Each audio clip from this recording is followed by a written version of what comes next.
Sweet. Hey everyone. Good to see everyone again. It's great. I'll kind of go fast through my own intro since you all been stuck with me 2 times prior.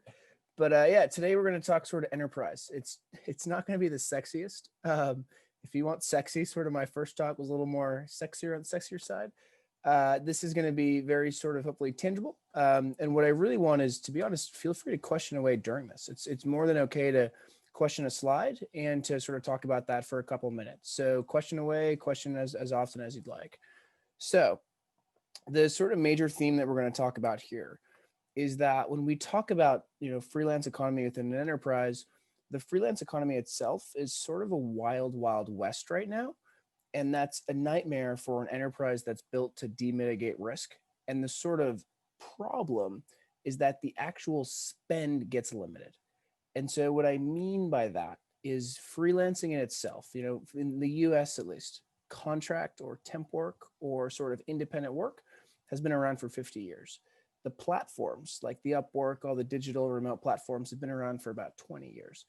But the actual processes to hire freelancers, just like an agency, have really only been around for a couple of years. And the result is that at a company, they'll say they want to spend X and they'll only get to say, 10% of that spend.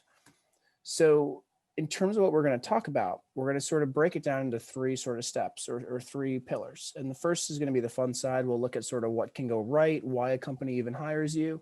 Then the second is we'll talk about the reality, which is what can go wrong. And then the third is we'll sort of create a plan. And the big thing here is that the sort of major theme with everything in freelancing is all of these challenges are actually huge opportunities for you as the client because it enables you to teach and build trust with your clients. So just brief background on myself, sort of for the past 2 years, I was leading this thing called the Microsoft 365 Freelance Toolkit. That was helping, Johnson & Johnson, GE, sort of the largest enterprises. It was helping them build freelance programs and spend on freelancers at scale. Prior to that, at Gigster, we were doing multi-million-dollar projects. So this was custom software projects for, large motorcycle manufacturers. I think it was the biggest electronics company in Japan. And so that was sort of how do you get huge projects done, where Microsoft was, how do we spend a lot on you? So sort of we talked about this a lot before, but so when we sort of context, make sure we understand the context here. We're talking about you as a freelancer, not sort of a gigger or the gig economy. We're not talking about like a 4-hour work week type freelancer that's just blogging on the beach. We are talking about sort of the future of work, meaning highly skilled independents doing the work that full-time employees or agencies used to do.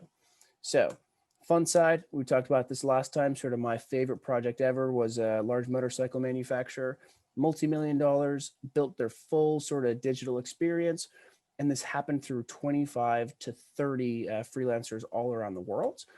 I'll just give you sort of a quote from the first ever freelance program manager at Microsoft who said, "The future of work is now. We built our gig economy pilot to deliver for our customers, increase the speed of our innovation, and provide different resource models to allow us to scale with speed, agility, and specialized expertise."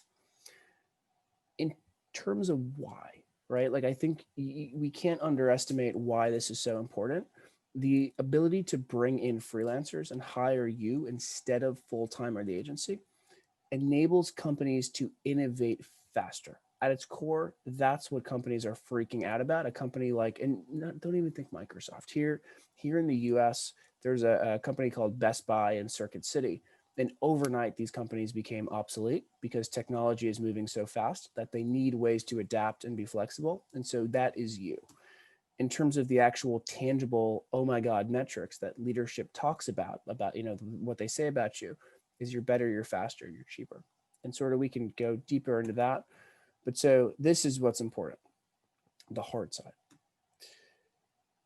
I don't know if anyone's seen that YouTube video of Corey Witherton, the Australian guy that threw a huge party and just, pissed off the whole neighborhood. Cars were broken into and all that kind of stuff. But when companies actually sort of want to work with us, they expect all of this process because in order to get into the enterprise, into the four walls of large companies, they have procurement, they have HR, they have legal, they have all these processes built to mitigate risk, ensure security, and ensure compliance. Yet when they work with us, there's little to no process around this, and so they feel like they're hanging out with poor Corey Worthington. And so there's a YouTube link if you want to look at that later. And here's just a little sort of excerpt of what this looks like, where there's security, legal, and HR risks that can sink careers, shutter divisions, or even bankrupt entire companies. I wish I was joking about this, but seriously, one freelance misstep can be embroiled in lawsuits, a loss of intellectual property, and a PR nightmare. When we talk about lawsuits, Microsoft was sued over, I think it was over $100 billion a couple of years ago for employment classification. That means that they should have hired you as a full-time employee, but they hired you as a freelancer. And this is potentially even getting worse with things in the US and the UK. In the US, there's AB5. In the UK, there's IR35. But all that is if we misclassify you, then we are going to get sued either by you or by the IRS or whatever government agency goes back and looks at your taxes and says, oh no, you owe us over $100 million in taxes because of that. When we're talking about a loss of IP, we're talking about what happens if we put you into a file and you see something that's going to be shipped or it's going to be released in 6 months or 6 years. It's a nightmare when this happens. And then the third thing that's can't underestimate, and especially when it comes to Europe, is GDPR. So if we bring you into a file and there's customer data by accident, we can be at risk for, I think it's 4% of our global revenues. So there's massive, massive, massive risk. Now, what does this actually look like, right? So you know the huge risk, and now what is actually happening to hire you? It's not as simple as here's a credit card or, message me through TransferWise or whatever you name it. There's a huge process behind the scenes to hire you at scale. Because if you think about the difference between a company and a small business in hiring you, the large company isn't going to hire just you and doesn't have just one person in terms of oversight. If you think about Microsoft, over 100,000 employees. So they have to make sure that over 100,000 employees are hiring you securely, compliantly, and integrated with their systems. So what happens is these companies build what's called a freelance program. And what you need to understand, I know this graphic can look niche, but what you need to understand is that there's lots of points that go beyond you just doing the work. And this is just a quick snapshot of sort of a couple different points where things can totally go off the rails. The big thing for you to know is that prior to you, the people that hired you, this is all they see. So as much as you don't understand the process, the actual person doing the hiring also doesn't wake up and say, I can't wait to hire a freelancer and run through all this process. And they don't know. And so one major difference is there's two different parties that we're talking about here. We have the parties that are actually building the freelance program. And that's more, you can think like the quote I showed you about the woman, Leanne, that was someone who's responsible for building the freelance program. But then you have the actual, we can call it your client, we can call it a buyer, we can call it a hiring manager. But these are the sort of VP in marketing, product marketing manager, product or director in engineering. There's sort of these people that have nothing to do with the actual freelance program. So in terms of sort of the impact, because what we talked about is, okay, there's lack of process, but at the same time, there's major process, meaning freelance programs. And so what are the implications? So the overwhelming feedback, the two pieces of feedback that I would hear from clients was that the first thing was it's too hard. And what they mean by that is pre-you, they would just have an agency and they would have some account manager that would just be walking the halls or that would take them out to dinner or bring them to sports games. And all they would have to say was, we're launching this new product and need to make sure it goes off without a bang. And the agency would take care of everything.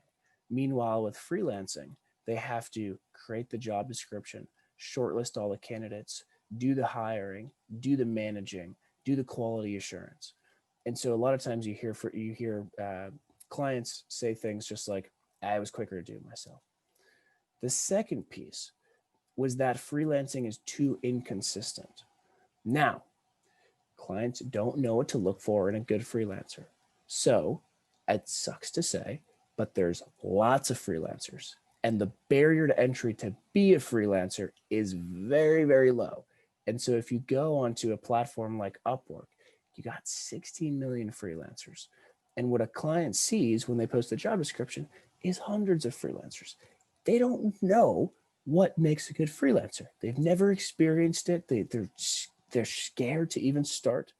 But so a lot of times what happens is if you take two clients that hire freelancers, one has the best experience ever and one has a horrendous experience.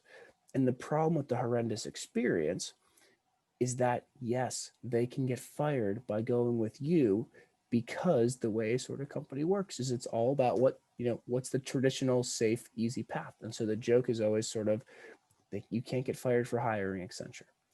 But with freelancing, you take a lot of risks just because of the consistency or perceived consistency of work. So the impact, sort of like I said in the beginning, was that what clients actually spend compared to what they want to has a huge, huge, huge, huge delta. And we can do so, so much better. So what can you actually do today? Step one is understanding the client journey, sort of what we just discussed. And step two is just making it super easy for them. So when we talk about this making it easy, that's where this is a tremendous opportunity. Because as we know, most freelancers don't wake up and say, oh my God, I can't wait to learn about enterprise process or making sure that my client from a client management side has the most easiest experience and is safe, secure, and compliant. But so sort of talked about this last time, but the way that a sort of client is going to hire you, it's not going to be here's a $15,000 website today. The first, before we ever met. It's all built off of trust and starting small and risk-free and slowly building up to those large projects. And so maybe at first it's just an article. Maybe at first it's just market research. Research was the highest sort of dip your toe in the water thing to start with. And usually it would be something like research 15 competitors and come up with a SWOT analysis, or sort of give me quick research on an up and coming event that I should be aware of. And sometimes actually what we would do is we would actually have, how do you say it? We would have like a perpetual loop in terms of a freelancer would be engaged so that once a month they would do the research and it wouldn't even have to sort of put up a job description. It would just be sort of a once a month, or not a full retainer, but that was very common. So you go from low risk, low cost to building yourself up to, okay, you had an article, let's take on a full white paper, or let's do, 3 articles for this month in this specific topic. And then sort of the holy grail is you end up taking over a project over 15K, which is like the Harley Davidson and sort of the plus 6 month window. So in terms of how to make it easy, sort of these are the 3 things that I'd say are sort of the way to think about this. When we talk about being professional, this is being more than a freelancer. And there is 2 sort of ways to think about how to get there. The first is perception. The second is process. Perception is giving them the trust that you are the best possible person for the job. Now, it's not necessarily them that you're winning over, it's them winning over their boss.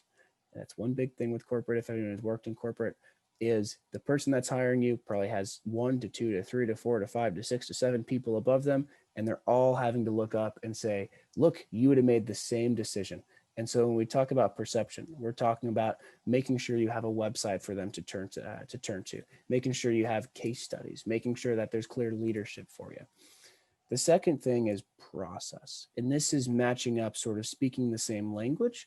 And that's things like contracting, making sure that you have a statement of work, making sure that you have a proposal document, making sure that you can say, this isn't the first time I've done this. And even if it is, you don't say that. And things like invoicing as well, being professional there. So the second thing is saying yes to everything. And the reason for this is that most of your clients, they probably have 5 to 10 direct reports that are underneath them. And you are probably just someone on the side, unfortunately, but you need to build yourself into those direct reports. And the driver of what's going to enable you to be a direct report is scale and reach. What we mean by scale is, can you take on more work? Which this is twofold. Can you take on complex work? Meaning, when I say I need a website, a client doesn't want to go hire for the front end dev, the SEO expert, the designer. That's you, and you'll take care of it. The second piece is if demand spikes, meaning, let's say you're a writer.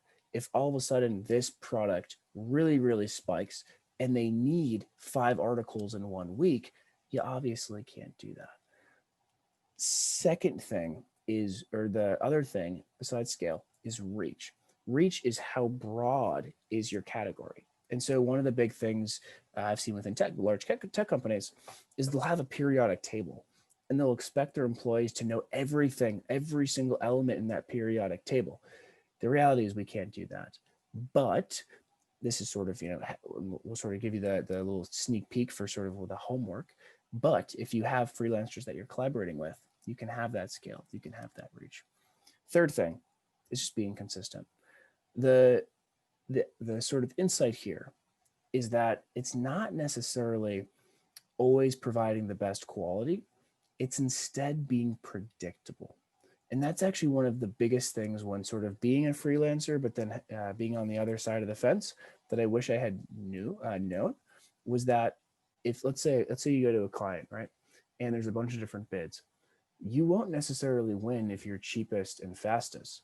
You'll win if you have the trust and you're predictable. And so even though you might be thinking, wow, this is a steep price, or wow, this I know I can do it in 2 weeks, but why am I saying 4 weeks? It's just all about being predictable and being on time and on budget. So I'll go quick through this, but and we'll have this for later. This all, we'll send it your way. But if you just want to sort of think about it in terms of a quick way to look at it, here's sort of a 3 steps to actually build yourself so you could enable these sort of 3 pillars.